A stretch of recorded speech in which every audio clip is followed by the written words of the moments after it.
ఎవరి దగ్గర రూపాయలు అసలు నడపడానికి నానా బీభత్సం ఉండే అప్పుడు. అంతా వసూళ్ళు, బ్లాక్ మెయిల్. తెలంగాణ ఉద్యమం అంటే అప్పుడు ఎవరు నువ్వు అడిగినట్టు ఎవరు అడిగిండు, ఏంటి సార్ ఇప్పుడు ఉద్యోగం అంటే ఉద్యమమే మన ఉద్యోగం అన్నాడు. దేశం మీద పడి జేబులు చేపెట్టి గుంజుకునే కార్యక్రమం మీద ఉద్యమమే ఉద్యోగం కూడా ఉన్నప్పుడు అట్లా నడిచింది ఆ పార్టీ.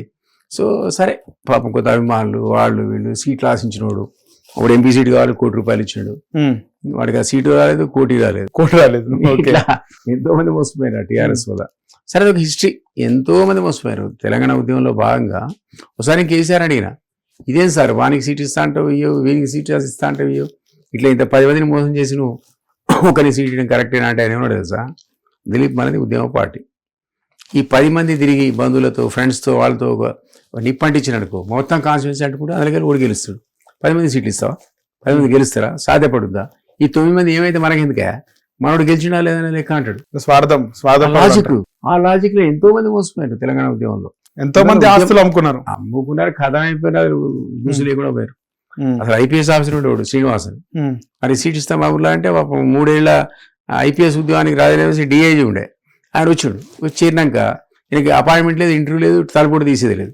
ఆరుగురు నాతోడు నా కొడుక విని తుపావిడి కాల్చేస్తాను లైసెన్స్ వాళ్ళు ఉండే, ఎందుకు సార్ జైలు పోతూ కేసీఆర్ని కాల్చేస్తాను ఆయన కోపం ఆయనకు. అట్లా 17 మంది నా ఒక్కరికే సీట్ ఇచ్చిండు. తర్వాత అది కూడా ఆ రోజు ఇయ్యలే, ఎగ్గొడితే మీకు కూడా ముందు ఎమ్మెల్యే చేసాడు, కథం దొరకలే. విజయశాంతి కూడా అట్లా అంతే. అందరు చెప్పుకుంటే బాగుండదు. 60 ఢిల్లీ ఇంట్లో నిలబడి పిఎస్ గా తెచ్చుకున్నా, మళ్ళీ పాత పిఎస్ మారెడ్డి దగ్గర. ఈయన పాపం 17 మంది ఎంప్లాయీస్ అంతా అందరూ కూడా అయిపోయారు. ఉద్యోగాలు పోయినాయి పాపం. ఎవరికి ఉద్యోగాలు, ఇది ఉద్యోగాల కోసం ఉద్యమం అని ఉన్న ఉద్యోగాలు కూడా కొట్టుకున్నాం మేము. ఆ పరిస్థితి అప్పట్లుండే. సరే ఏమైనా ఒక స్పిరిట్ అది, తెలంగాణ ఆకాంక్ష ఒకటి.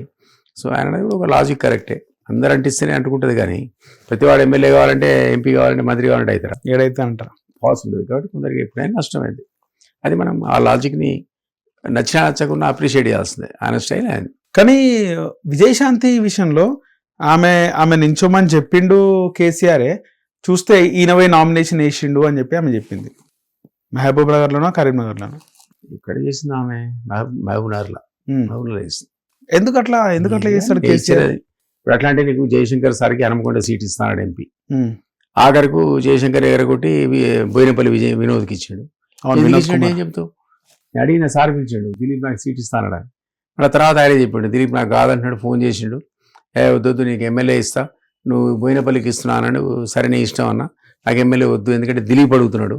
దిలీప్ ఆయన రికమెండ్ చేసిండు నాకు, నేనే దిలీప్ రికమెండ్ చేసి ఆ సీట్ నేను తీసుకునేటప్పుడు చేస్తా, నాకు వద్దే వద్దన్నాడు.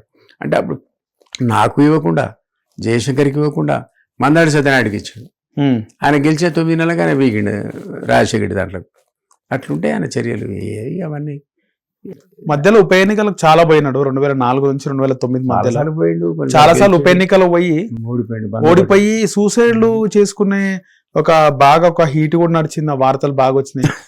తెలంగాణ భవన్లో ఈటెల రాజేందర్ వీళ్ళందరూ సూసైడ్ చేసుకుంటుండే కేసీఆర్. కొన్ని వార్తలు వచ్చినాయి, పార్టీ ఇదైతుంది. హరీష్ రావు కిరసనాలు పూసుకొని అగిపెట్టి దొరకనట్టే ఉంటుంది. ఆ ఉద్యమం పేరు మీద కేసీఆర్ స్పీచ్లు విని హరీష్ రావు యొక్క స్పిరిట్తో 1200 పోరాలు తెచ్చిపోయారు. ఒక్క నెత్తురు చుక్క రాలకుండా తెలంగాణ దేశాన్ని తెచ్చిండా. 1200 చచ్చిపోయారు. 1200 కాబట్టి 600 చచ్చిపోయారా లేదా? ఎంతమంది మనం చూడంగా అన్నిటికీ ఆ చావులకు వీళ్ళే కారణం. హరీష్ కావచ్చు, కేసీఆర్ కావచ్చు, కేటీఆర్ వాళ్ళ స్పీచ్లే కారణం. ఆ రకంగాను ప్రోత్సహించి ఎవరు చచ్చిపోయారు? 99% ఎస్సీ ఎస్టీ బీసీ సోదరులే. అవును, ఒక్క అప్పర్ క్యాస్ట్ చావాలి అంటే ఒకటి కాదని వేణుగోపాల్ కొంతమంది చనిపోయినారు. చనిపోయినా చెప్తున్నా, మెజారిటీ పర్సంటేజ్లో 90% ఎస్సీ ఎస్టీ బీసీలు చనిపోయారు. ఎగరేసిందంతా ఈ దూరాలు.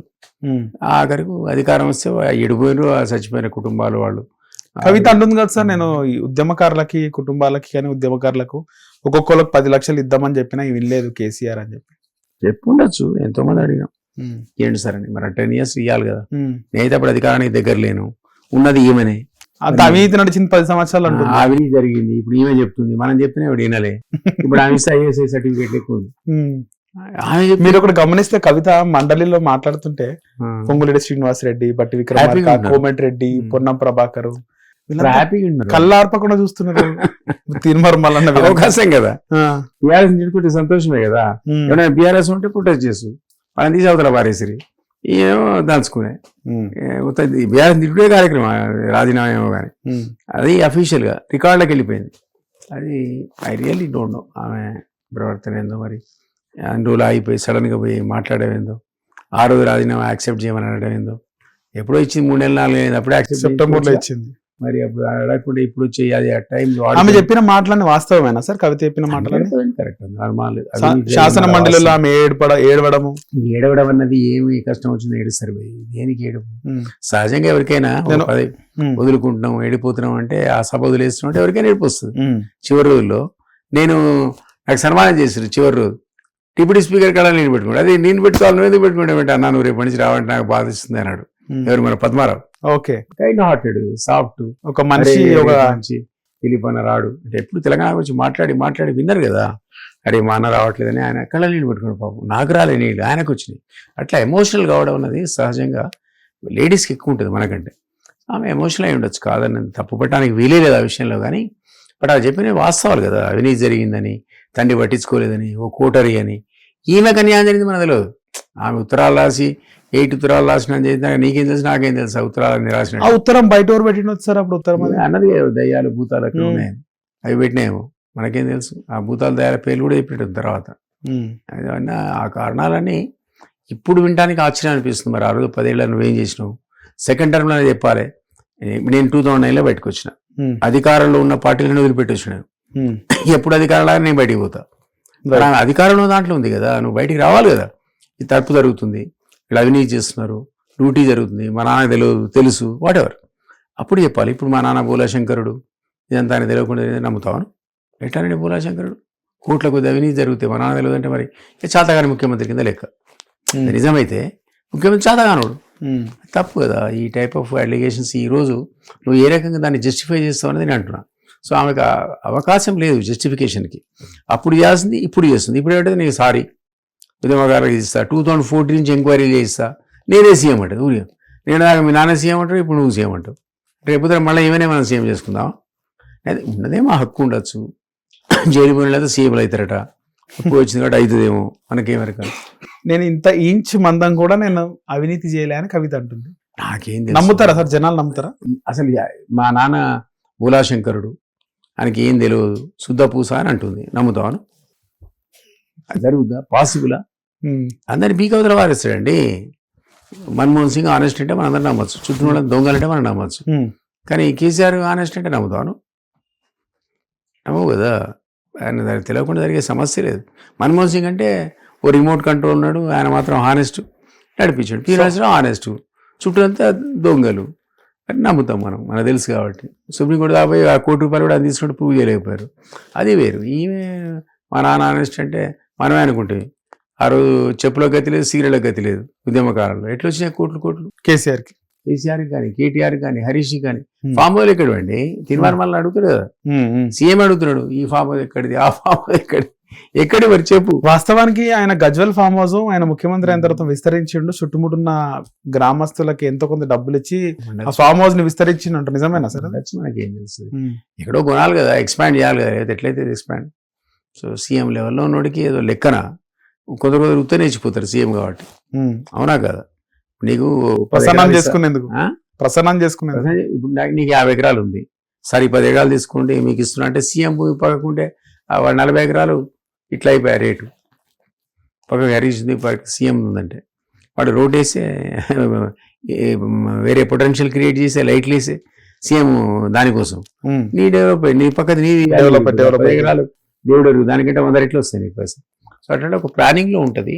బట్ అన్ని 100 ఎకరాలు వాళ్ళు మనకేం తెలుసు, డ్రోన్లు ఎగరేసి మరి సినిమాలు చూపించండు మనకు రేవంత్ రెడ్డి. సో అవన్నీ ఎక్కడివి, అంతకుముందు ఉద్యమం అప్పుడు లేవు కదా. సో సహజంగా ప్రజలు అడుగుతారు కదా ఎక్కడివి నీ కానీ. సో అవినీతి విషయంలో ఆ అమ్మాయి చెప్పేది 100% కరెక్టు. వాళ్ళ నాన్నకు తెలియదు అనడం 100% తప్పు. ఈమె అవినీతి చేసిందా చేయలేదంటే నేను కామెంట్ చేయాలి, తెలియదు. ఆ అమ్మాయి చెప్తుంది, నువ్వు చెప్తుంది.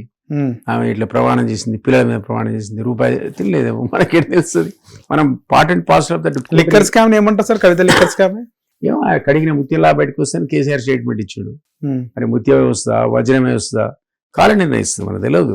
దాన్ని లాలో ఒక బేసిక్ ప్రిన్సిపల్ ఉంటుంది, ఎవరిని కూడా నువ్వు దొంగ అనడానికి వీల్లేదు. ఆ లా ఏముంటుందంటే నువ్వు నిర్దోషివే. ఈ ప్రభుత్వం ప్రాసిక్యూటర్ని ఏంటి అంటారు, నిరూపించాల్సింది ప్రభుత్వం యొక్క బాధ్యత. ప్రభుత్వం కనుక నేను దొంగ అని తగిన ఆధారాలని సమర్పించాలి. అప్పుడు జడ్జి చూసి ఓహో నువ్వు దొంగ అంటాడు. అప్పటిదాకా నువ్వు నిర్దోషివే. ఎంత ప్రాసిక్యూషన్ వేసి పోలీసులు నువ్వు దొంగన యాక్సెప్ట్ చేయదు న్యాయస్థానం. అట్లనే రేపు కవిత ఆమె ఇన్వెస్టిగేషన్ కంప్లీట్ అయ్యేంత వరకు ఆమెకు ఉందో లేదో నువ్వు చెప్పలేవు వాటా.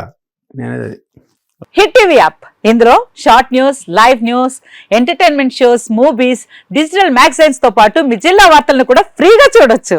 ఇంకెందుకు ఆలస్యం, వెంటనే హిట్ టీవీ యాప్ ని డౌన్లోడ్ చేసుకుని ఫ్రీగా ఎంటర్టైన్మెంట్ పొందండి. Hit TV app. Hit TV app. Please download hit TV app. Hit TV app ని ఫ్రీగా డౌన్లోడ్ చేసుకొని ఎంజాయ్ చేయండి. మీకు నచ్చిన ఎంటర్టైన్మెంట్ కోసం హిట్ టీవీ యాప్ ని ఫ్రీగా డౌన్లోడ్ చేసుకొని ఎంజాయ్ చేయండి. హిట్ టీవీ యాప్ ని డౌన్లోడ్ చేసుకుని ఆస్వాదించండి, ఆశీర్వదించండి. ఇంతమంది సెలబ్రిటీలు హిట్ టీవీ యాప్ ని డౌన్లోడ్ చేసుకోండి అని చెప్తున్నారంటే ఎంత మంచి యాప్ ఆలోచించండి.